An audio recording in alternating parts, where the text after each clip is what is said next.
Mbote lisusu bandeko balandi ya tokomo wapi ndenge tomesela kokutana biso na bino esengoza ya ngai ya komona bandiminio surtout oyo basinya konta oyo pe balinga kozwa ta na bango kolanda makambo ya solo oyo ekoleka na mboka na biso Congo. Nini ekoleka na mboka na biso Congo? Biso nyonso na na bokebi nyonso nomination ya ba ministre, remaniement partiel oyo salami kala mingi te na kozula bino balader boyoka réaction ya ba congolais na ba congolaises par rapport ya nomination ba ministre ba congolais bifu walobati parce que ba ministre il faut diriger les bango ba ministre bango morote il faut diriger ba congolais alors population wana o ngana lobelaka il faut appeler sa réaction na bango par rapport ya makambu oyo etali nomination mais awa tozolela makambo nyonso etali insécurité na mboka Congo, insécurité na ville de Kisasa, bato nyonso baza distrait ya makambo zo na ville de Kisasa ezaka kwa mutu kenge Goma Bukavu mana Kisasa wa chaque jour tozo perdre combien de mamans, combien de papas, combien de bilenge babal perdre paille o ba okate machete paille na yebise kibina mikolo uti koleka wa keba mama mapa o madilo ayemba o bala musaka biso bazaka susu te basoso bazaka pe susu te na ba nia on ba karachi ba limwa suti ya nini insécurité to kosela nini po insécurité sur la vie de Kisasa obike bandiko na ngana sexa bino na lotika mbala mabu changement mise en place ya la police mise en place ya la police eza ndoto na yebi so pe ko lata poso ya solo ndoto na ngai dans quelques jours awa mise en place ya la police mise en place ya la police eza ndoto na yebi te so ko concrétiser to ko lata poso mais ndoto na ngande yango na loti mais ndoto na ngape ratakate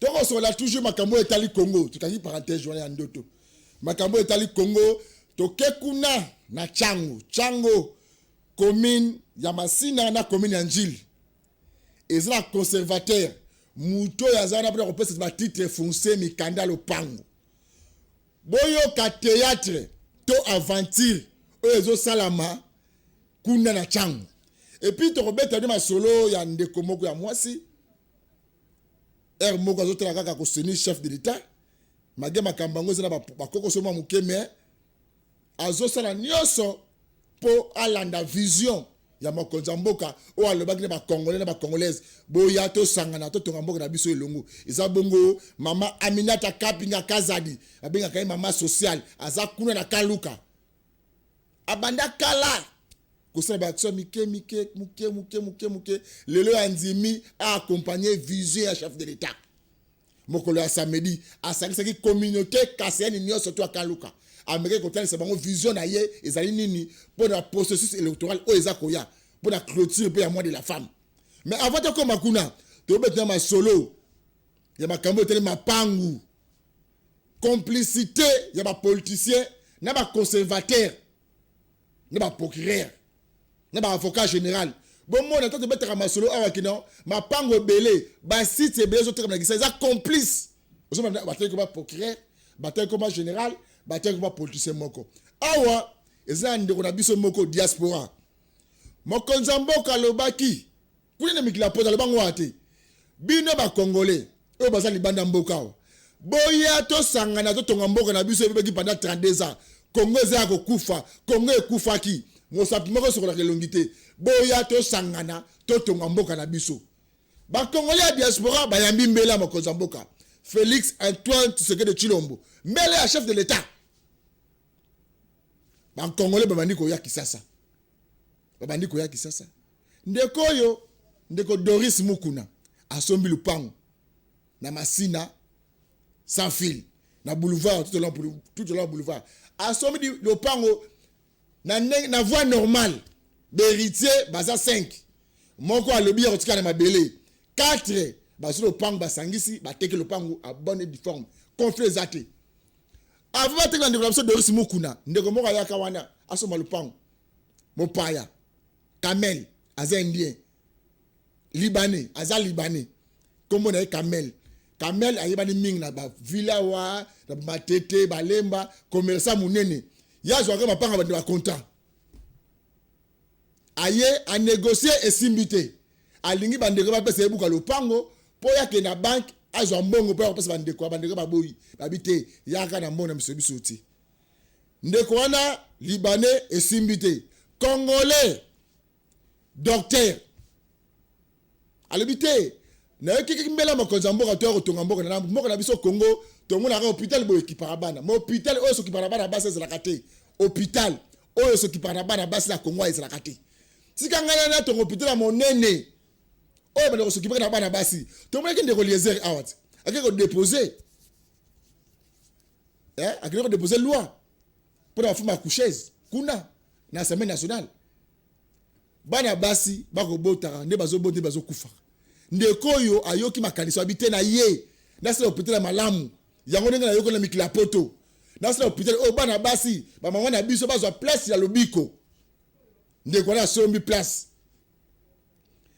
asomba place depuis 2022 boka lisolo yo mama conservateur comme on a Israël Kalenga asa conservateur ya njili na masina le pan soma depuis 2022 le déjà 2023 et ça une année document bande fane na bureau n'est pas signé après ça ndeko yo mukuna ndeko na biso mukuna docteur après c'est titre na ye officiel yakalelo yakalobi ndeko habite trop c'est trop bino batele ko comme wapi bino obeta maso mapangu te boyane botela biso likambo le pongo tezo la sabine bande ko na ngai bino bisomba sumeleki mingi soko sombi oboka mbongo na mai le sol et le sous-sol appartient à l'état congolais ba congolais ni akolobila awa boko landa ngai botela vidéo oyo toza bona masina oyo ko somba le pongo mitalia le pongo yo eza déjà docteur Mukuna azana mikila poto ya yambaka bongo mbela makonza mboka ayi konversi na mboka na ye mais un certain libanais na ba politique ba politicien mususu na sima tozo ba komona bango to kotanga ngo mikolo za koya mais conservateur mama Israël Kalenga to yebite to luka enan dossier ya lupango po na nesali inane pa na yo na bureau na yo inane ponde koyo ayambaki mbela makonza mboka azwa document na ye asomi lupango ba uniforme document sali inane isi nyamarate et comme yaka lelo yakabi ndeko na zo ba visa koyaka awa 1 mois 2 mois obi ko fin de 2 mois so ça ndako to dépasser combien mama Israël Kalenga ndeko yoana ndeko na biso mukuna za mikila poto aye awa 1 mois au PC le côté azongi poto aye awa 2 mois au PC le côté na zo futa ba biye wana na mbongo asomeki lupango donc banani baza sima ya ko décourager bandeko na biso ba congolais bon dans nos réactions tant comme kuna na masina sans fil bon dans réaction ya avocat na bon réaction il y a l'un des grands frères il y a des relations kuna ndenge bazo kolela na kombo ya l'état congolais ndeko mo fane mikila poto mbongo na poto ça passe mama Israël Kalenga yondo zawana obisi bango bien que de ça le pang oyo et c'est un peu compliqué pour comprendre que ma campuse que na mboka oyo biso ba politicien topé ba tu passer à journalisme et politique tout ça même mise dans le chef de l'état yenda le baki bana pote ba ya batonga mais bino bozo bino kasaka ko kala ka bande ko na biso bazonga rapoto ndeko mo kasuma le pango kuna na kikole azonga poto aloba plus jamais à cause ba ko na kata Congo kali ko na bino conservateur Amos Lubaki nzile za pana yo c'est la réaction ya bande ko na biso kuna na commune Masina.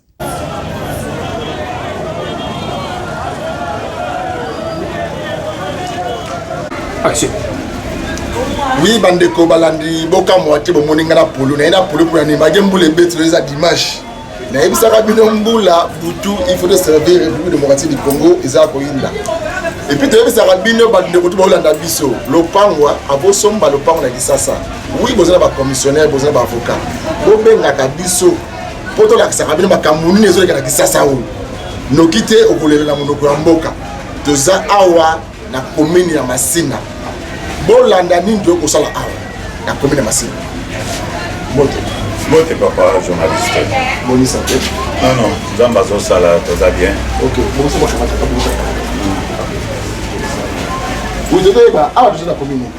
Awa tozali na commune ya Masina na quartier sans fil. Nini komeli vidéo bezo ensemble Ah, ndeko ezali na pasi mingi pona kotala koma lolenge nini mboka na biso eza kokende. Nazali responsable ya parcelle oyo tosombi na leki na ngai.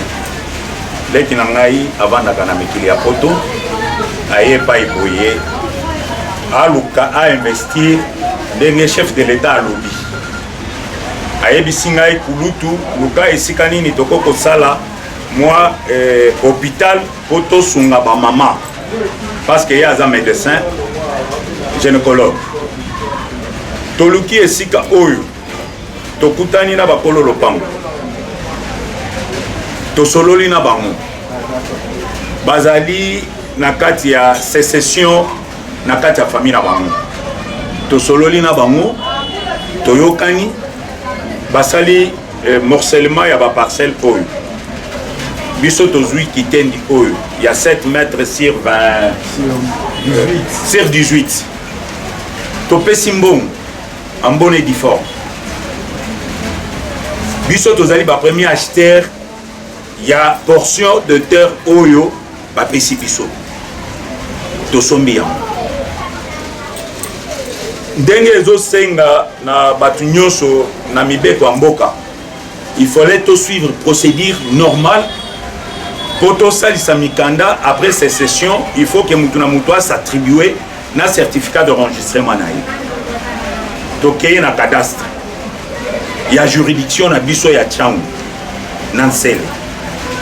Nous avons fait la procédure en suivant tous les services possibles pour s'acquérir de nouveaux documents en tant que le nouveau acquéreur de cette portion de terre que nous avons acheté en bonne et due forme. Après avoir fait tous ces documents, il y a plus de 6 mois, une année passée, les documents, le changement, le mutation a été fait en bonne et due forme. Avec la famille. Avec la famille, on a terminé parce qu'ils nous ont donné l'acte de vente gré-gré. Nous avons ça.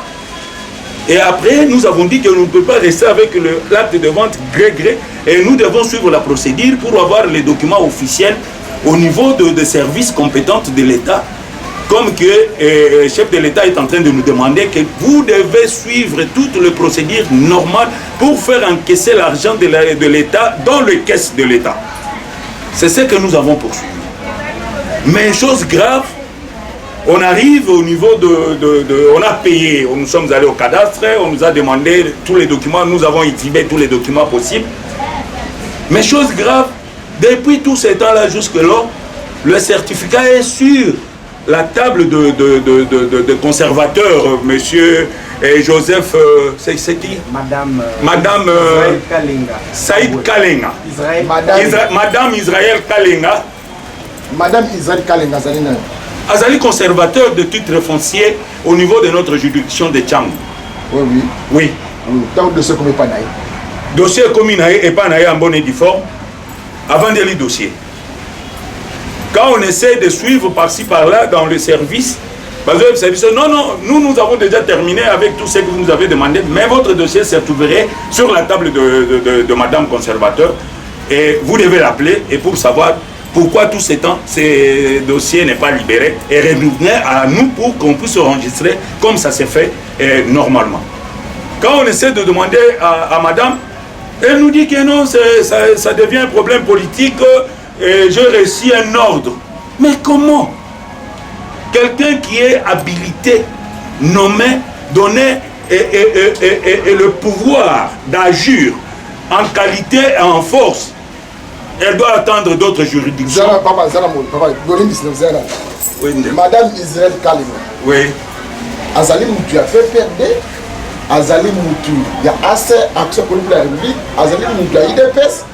Pour qu'on va faire politique, tout va administrer à l'État. Comme Moutonio surtout, Azali va assumer la fonction à PC.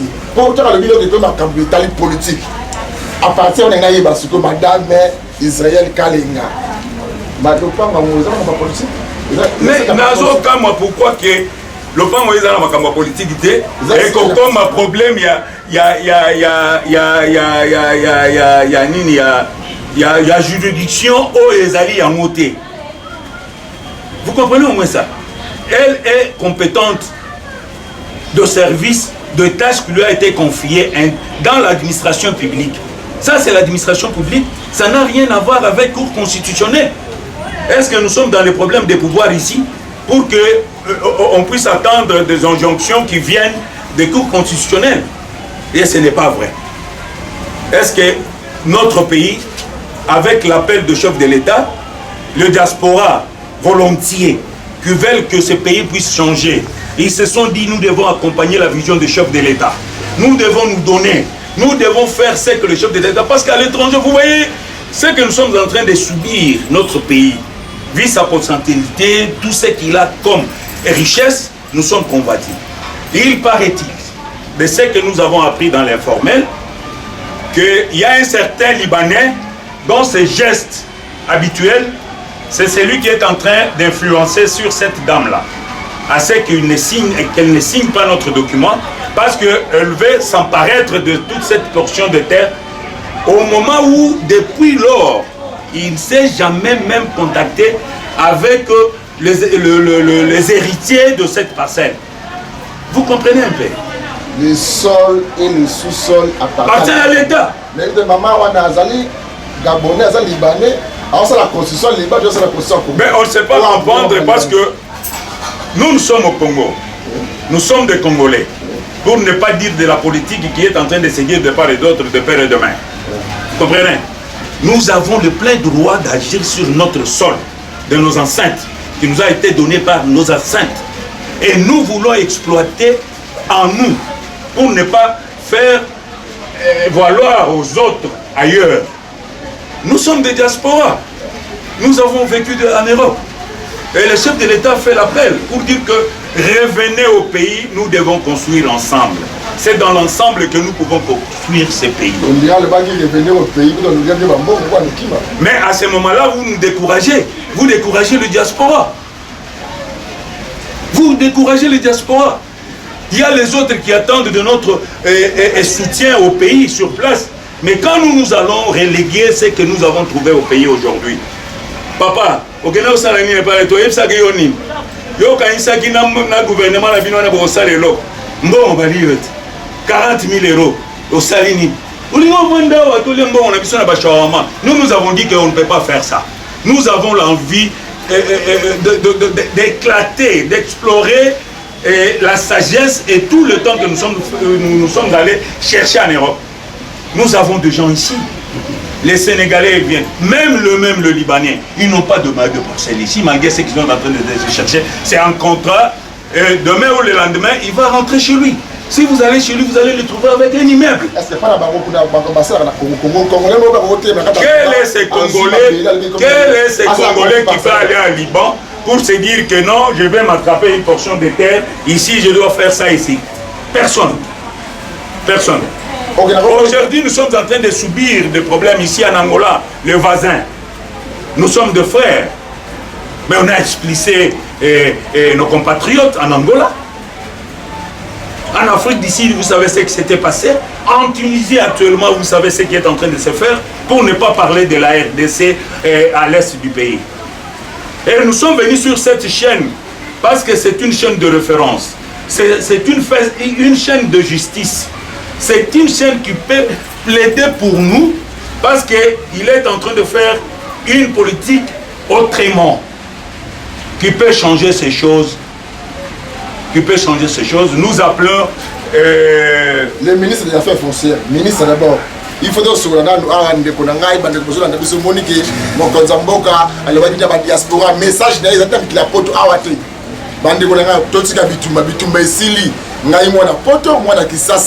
de père et de mère, ne vous avez pas mikolo nazuki bokonzi boya to samamayele to bunda pour la mort de biso Congo boya peut reconstruire Congo et beba qui pendant 32 ans. Si que le papa dans son ministre affaires foncières parce que mon cambi mon chef numéro 1 il y a madame Israël Kalinga, c'est ministre affaires foncières. Pour expliquer ma cambo et les cas d'un service là pas ça reconduite. Pas qu'on parle de l'argent, on dit pas la mouche, ça va malade. Molembe. Molembe ça. Vraiment, pour la Mukambi, il y a Etonga Oyo, etali titre foncier, Makambo ya Mabele, Nazo Sengaye, Atalela ngai likambo Oyo, ya mama Oyo, conservateur Oyo Atie, Israël Kalenga. Apesiye, il a eu confiance en elle. Elle doit décider suivant la procédure et les normes na kati ya ministère ya munene o bapesi likambo mabeleza likambo kosakana na moté mon ministre essaie peu de voir ces problèmes. Est-ce que maman wana azo sala lolenge au sala kana ba réunion hebdomadaire? Est-ce que azo sala suivant les normes et la procédure?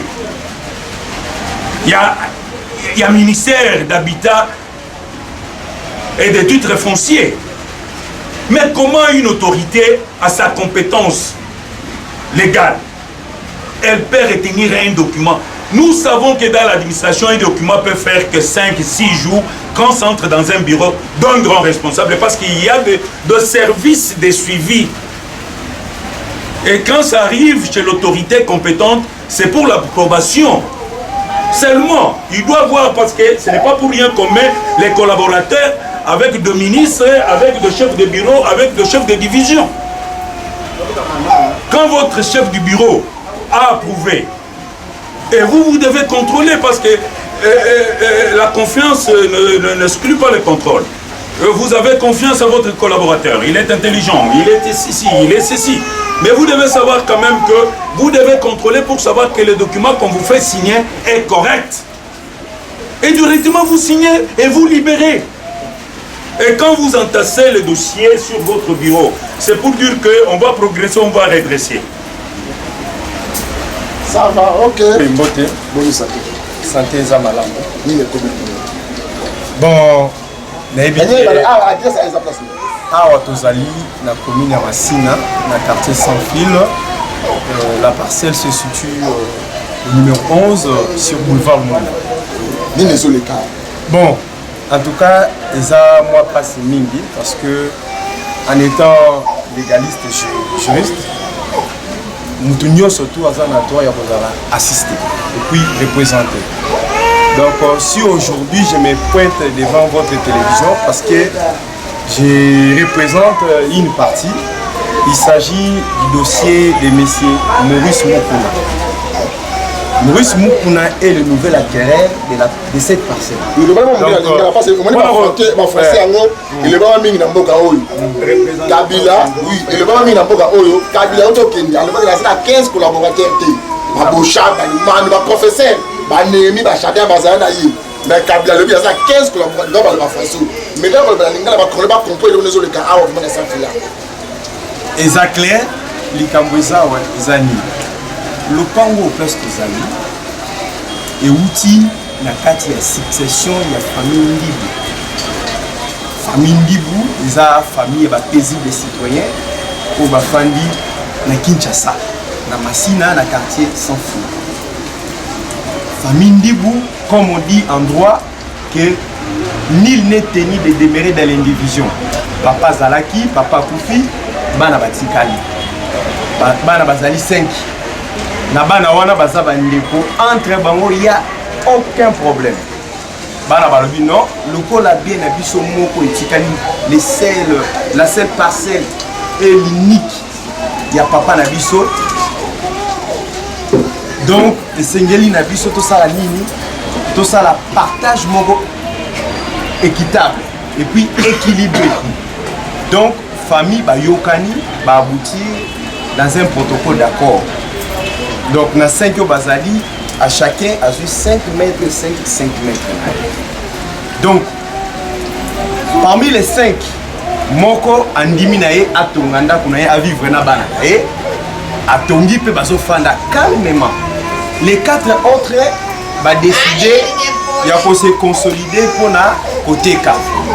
Voilà pourquoi nous sommes venir aujourd'hui il y a saisir opportunité wana nde to arrivaki to sombi une partie na kati ya parcelle donc tozui 7 mètres na biso na ndenge ya kimia et puis depuis que tozwa 7 mètres na biso tozalaka na problème mon côté makambo nyonso ekobima c'est au moment où tolobi non on doit faire éclater les certificats d'enregistrement parce que titre kaka moko oyo yatestaka propriété c'est le certificat d'enregistrement quel que soit dans la fiche parcellaire ou bien acte de vente ce sont des documents de base qui servent pour nos documents y a propriété donc tous en avons acte de vente de biso où nous avons arraché toutes les signatures y a héritier donc là il y a aucun problème mais au moment où tu as déposé le document la biso na cadastre c'est à partir de là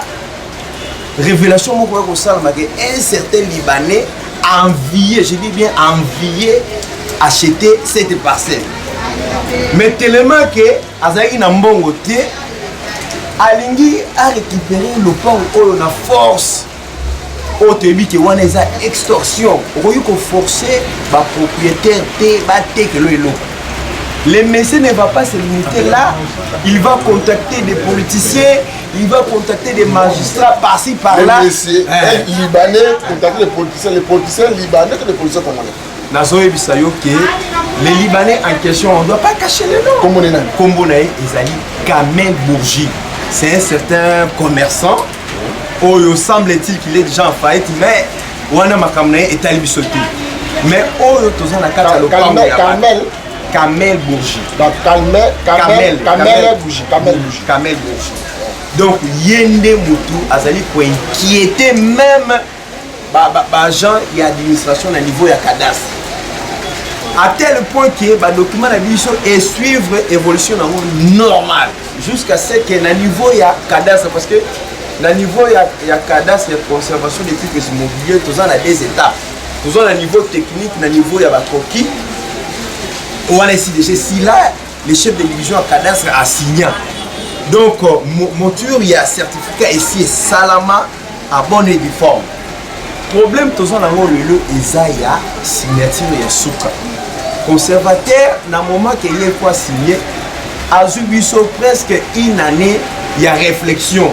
Une année à l'état d'administration. Une année à réflexion. Ils ont 2015 à 2000 euros pour faire ça. Nazoé Bissayo c'est ils ont la carte ya mandat ya président Félix Antoine Tshisekedi pour la politique conservateur comme on a Israël Kalenga Tambwe il y a conservation des titres immobiliers il y a Djilina Massine il y a même tazo poser ce problème donc tazo ébatté yé libanais wana Kamel Bourgi ni nyaza ko sala pona à faire bloquer tout un dossier où il suivre procédure normal au niveau de l'administration. Il y a un autre trouvant anormal parce que ce qui te dit comme on a conservateur, la dame là, madame la conservatrice, non, laissez-moi le temps, je dois réfléchir, vous savez que je dois aussi protéger poste Nangaï, les Libanais en question, ils ont menacé. Non, voilà pourquoi tout le monde a un certain âge au niveau constitutionnel pour notre solo là, tout trouver son nom. Ça va mettre ça. Tu veux madame, parce que tu veux pas comme âge en parce que eux ça te comme âge oyo madame conservateur Israël Kalenga Tidakibino. Là comme un politicien oyo, on va se contacter. Il faut pas passer télévision, au moins dans boka oyo, to bundaki peut pas Valère. Kabila qui n'est pas battu. Vous n'avez pas Kabila, en son la forme, nous sommes peuple congolais. Nous avons autant souffert, mais nous sommes journalistes. Donc, nous avons un politicien, on a comme un âge. Bisso, tu venais de se présenter. Tu dis non, nous sommes dans un état de droit. Tu es ici, madame la conservative, il y a titre immobilier, il y a Gilles Massine. Tu dis non. S'il y a des interférences et que le bateau va ça là que non, yo au travail à l'est dénoncer, il y a des pas comme là-bas. Oh non, bazar conduit, bomoni, tout ça. Il faut que le canal nous retrouve que nous sommes na calme, na niveau ya cour constitutionnel. Il y a un certain âge à Zawana, il va faire de toutes les façons pour arriver à bon port. Oui, non. Oui, madame, yo osa protéger la loi. Vous comprenez? Osa protéger la loi. sala mosala na yo lolenge esengeli. Dès lors que aux instructions mon côté, il y a décision judiciaire mon quelconque de pouvoir suspendre une quelconque procédure, vous êtes protégé par la loi.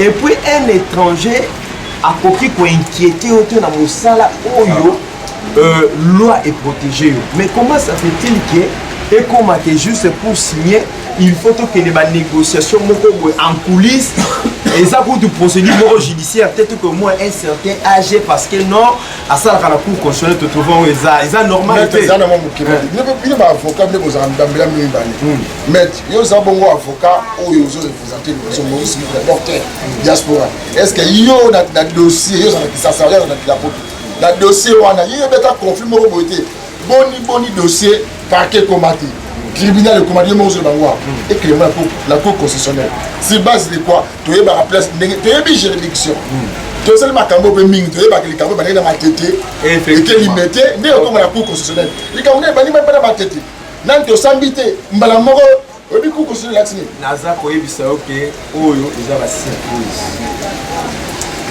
muto zo mona wana un certain Kamel wana hein c'est un Libanais omoni soko tshelo pangu na yo olobi ke za en vente ba commissionnaire ba yakana ba télé yo kanisi ke à part ye Libanais wana Kamel bamsu ba yete mais pourquoi yé tellement que ozo ko envier parcelle wana ozaka na poso occuper de force pourquoi est comme à niveau ya ko inquiéter même na niveau ya administration parce que ngai jamais je ne peux pas conseiller mon client de pouvoir acheter une parcelle, il y a problème. Parce que avant de comme à niveau de signer ma papier, de ça qui descend la parcelle, de contacter une famille, entre bon la famille, il n'y a aucun conflit, je dis bien aucun conflit parcellaire. Déjà, bango moko ba régler ma comme à l'amiable, il y a un protocole, ba mutunamutozana parti na yi, puis bazana kimia. Mais là kozo comme ça biso, pourquoi Libanais oyo a raté peut-être opportunité à revoir parcelle ou à la voie normale avant qu'on nous a canal moko il y a CC autre monde qui a bien été on que milite dénoncer depuis que chef de l'État allait pour lutter contre la corruption allait pour lutter contre l'interférence et sengeli ba tout administration na biso et travailler na kimia donc en tout cas biso pour ça na biso exact non tout côté ça qui va document na biso en bonne et due forme. Donc on a arraché toutes les signatures de l'héritier possible. Et puis, l'héritier, ce sont les responsables, papa, maman, la miketi. Bandimi, côté Kalopa, on a bamona kimia, biso peut être qu'on s'est pointé, que sombi à vous. Ok, là, les bisous, on passe un message moko. Pas ministre des Affaires foncières, à ça reconnu. À ça reconnu pour avoir ça, madame. Oui, c'est que c'est un agent à un mot de on a. Donc cadastre wa jiraka njili na masina tala nenga zo compliqué diaspora mboka yoka mbela makonza mboka aya awa pa ko construire mboka na Congo mboka oyo ba pendant 32 ans mais awa ko bakali na bakali tala ye ministre fait foncière. En tout cas je vais lancer un appel parce que mon conjoint mboka le président Félix Antoine Tshisekedi Tshilombo azana poso makamuna etambula na kimia na kosenga na ministre ya affaires foncières parce que yene mutazali pour gérer la conservation des titres immobiliers nyo surtout la République démocratique du Congo ameka mpe kolandela dossier oyo ya monsieur Maurice Mukuna ya parcelle na ye ya Masina na quartier sans fil sur boulevard Lumumba numéro 11 à Sombi le pont on est bien na ba héritier au batekeli. Mais comment Moutunaye Oaché na Moussala na niveau ya conservation des titres immobiliers ya Massina Nanji aya ko compliqué biso abo ya ko signer document oh non il faut me laisser le temps de réfléchir. Est-ce que une réflexion une année non voilà en tout cas voilà tout monde yango tout voit mot anormal tout ça la pour ça que implication ya ministre des Affaires foncières et ça la vraiment à la de la dossier on a pour été paisible citoyen Maurice Mukuna a retrouvé ma droit. Bolandi ndeko, bolandi biso juste landi. Et que ça la passe mingi ya komona makambo aboye na kati ya mboka na biso Congo. Que congolais alandi procédure nyos normal.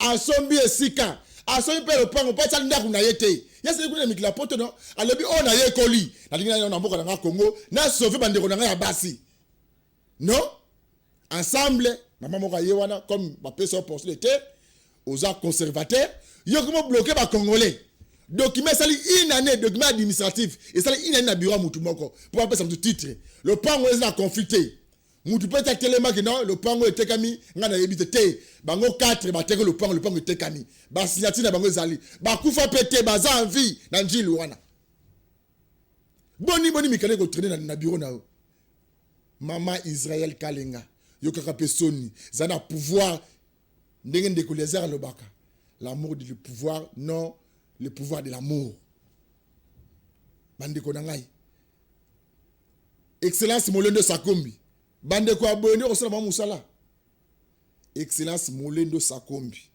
bémol tala bandeko yo parce que so ba décision te et monsieur mi ba na kosala na yo retourna yo monsieur excellence mama Israël Kalenga eloko nini ezotika na ebonga wana tane ko faire souffrir ba congolais mokonza mboka bengi ba diaspora baya kotonga baya basangana batonga mboka be pendant 32 ans bazona makanisa kitoko hôpital place hôpital kitoko ngoza place wana bozo mona ninge zali lelo oyo moya batonga hôpital ezate na faveur ya libanais moko boy dossier judiciaire ezate bo benga ye dossier judiciaire ta moko ezate mama Kalenga eloko nini azofalisa document o na kata bureau na ye kaka signature na ye po ndeko za mikanda donc abeti pile 10 tours poto kisasa oya bandi akoya souvent te likolo mbela mokonza mboka ndeko ayao kuna cimetière Nécropole 3 toza bongo na Kimpoko kuna site Kimpoko eza ndeko moko docteur pekaka monganga ye apera ba prostate na Belgique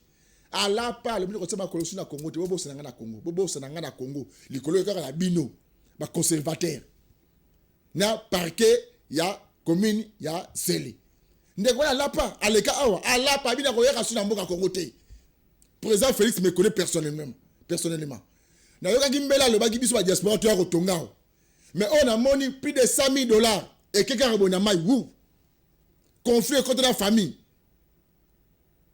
ministre son excellence Molendo Sakombi to ka réaction kuna et pe a conservateur na yo to yebi ke bino oui bolandaka biso bolandaka mingi bashede ya Congo te mais bolera mbongo ya Congo ezo me rabina mikila poto boso babanda kuna bozo zwa awa soko zwa awa 7 jours OK France ozu a 8 jours OK Afrique du Sud ozu awa 30 jours aux États-Unis oui prends mes athées bote la pe tirer ya ba congolais ba congolaise ba congolais bazo souffrir bote était la bangote tozongi kuna siko na commune ya commune Gitambo Kaluka état bana état oye bana Kaluka bobika neto solaka bobo so na raté neto solaka soki lelo oyo ka état Kaluka zo sangana na Selembau na Bumbu na Makala ezabo pour moto moko boyebi bobo so na raté Kaluka ezaki oublier et batu so boso na kiango lelo ba kota na mituka na bajiba kitoko o ba kanisa ke ba kota na ngote bando kota ba moto lelo komi Kaluka na mituka chaque jour bazokota bazobima bo felisaka mutu moko boye o bine boyebi mais za bongo na mama social mama moko a mwasi abanda koteka banda kala abandaki na mesa akomi na boutique aza toujours kolandela soutien kosoni bandeko ya Kaluka kosunga na mama moke na ye ya poche ma boss na kate kosunga moto moko na kata Kaluka wana mais atali ke vision na ye eko kosuka kate kosungaka il faut que baso molobeli ya bana ya Kitambo ya ngwana asoki ndingisa ya kotambola na sima ya vision ya Fachi Beton mukwa tombolo mwana somi ekolo Congo Congolais de père et de mère mwana limité koko na ba kunda ya wana Kitambo yebani ezate ko bato ya ba misu ba ko misu baninga ba paya wa pour avantage na bango yo na commune na yo ata terrasse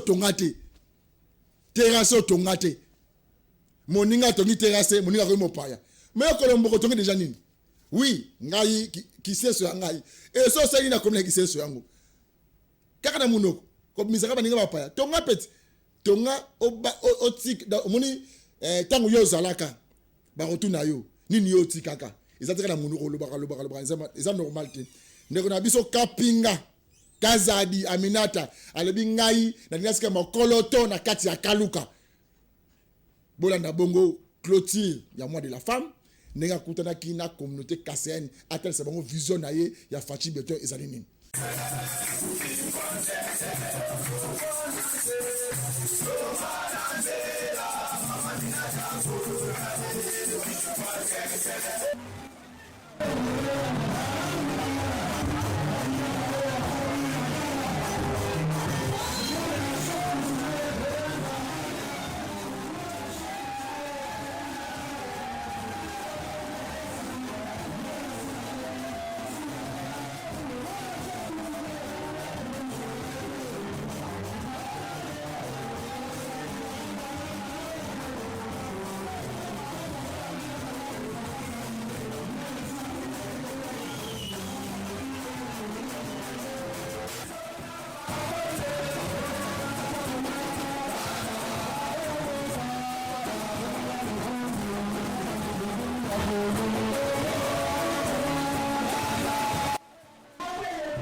Apoiar a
Merci na bandeko balandi ya tokomu wapi bomoni no. Makambo malamu e umelaka te. Mais na yebisaka bino soko lingozo la branché. Olingi oza informé. Ndeko Eliezer Tokokoma. Canal 62 tokomu wapi télévision. Toza na commune ya Gombe, colonel Ebeya numéro 1. Référence Ifasik. Okoti wana omona biso eza place oyo batie pour ba congolais nyoso na ba congolais nyoso ozo na produit na yo ozo na politique ozo na makanisa ko pesa pona mboka ko bosi na te otali numéro ya télévision na biso oye na colonel be numéro 1 okuta na biso moko soko moni ngai te okomona epenge fofana soko mona epenge fofana te omona amarula te okomona Laksani Benda okomona Mosu Lubaki okomona Manix Kembolo okomona Diema Kesela okomona leki na ngai nzambe yemta pesa ka yemta zui na ta komba trésor zolo tokoboso na kayo tata mokolo moko te ndeko na biso mon ami Elite bande ko na ngai za place o etsamaki po na kotalisa bino ndenge ni mboka na biso ko kende mais na lebaki na bande l'émission o na robeta li solo ya bisomba somba o ba libanais ba ko menacer ba congolais na biso okomona conservateur ya commune ya Masina oa gérant commune Masina commune Angile autre avanti ozo sala ndeko na biso docteur Mukuna somba le pango na ya bonne difforme papa akufi atiki le pango atiki bana 5 bana 4 bateki le parti na bango moko atika na eten na ya mabele 4 basangisi bateki ya bango mais conservateur mama Israël Kalenga aboyi ko pesa ndeko ya titre pona nini abanga menace azobanga bakolongole la poste na pas nani et pas incertain ba information aux anango ba lebi et il paraît un certain libanais comme ya Kamel ayebani mingi mais c'est Kamel ndeya ko tsa ndeko na biso mama conservateur ya njili na masina pression pour appeler sa mokanda ote yango ndeko habité na kosunga beauté il faudra belela Nathalie sa monde que Félix Antoine Tshisekedi Chilombo alebaki biso ba diaspora toya awa to ko investir ngana investir na domaine nga médical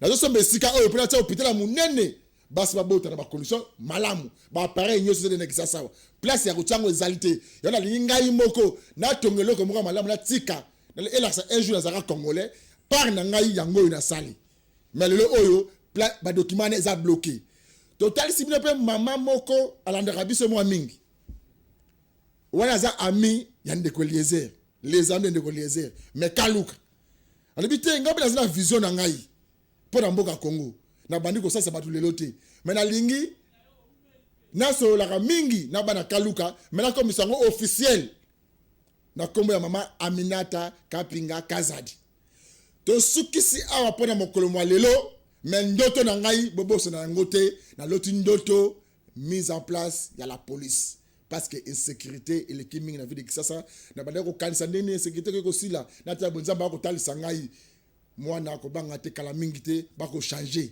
makambo itali sécurité na vie de Kisasa na mboka Congo to kotala siko par là to kota ndenge nini na phénomène kuluna oyo phénomène oyo e comique chaque temps bozo la muka batu bako kufaka lokola banzinzi OK Kisasa za ka boyité Congo za ka boyité neni Congo comme boy nani pas comme si Congo boy tout le monde chaque jour oui na banza na biso message nango mais ko kufa to yebaki yango te tende ba cimetière zotonda to sukisa apna mokolo malo tikate kimi ya kolonzambe ya bandimi nyonso balinga kolanda to komo wapi to kutene mokolo malopi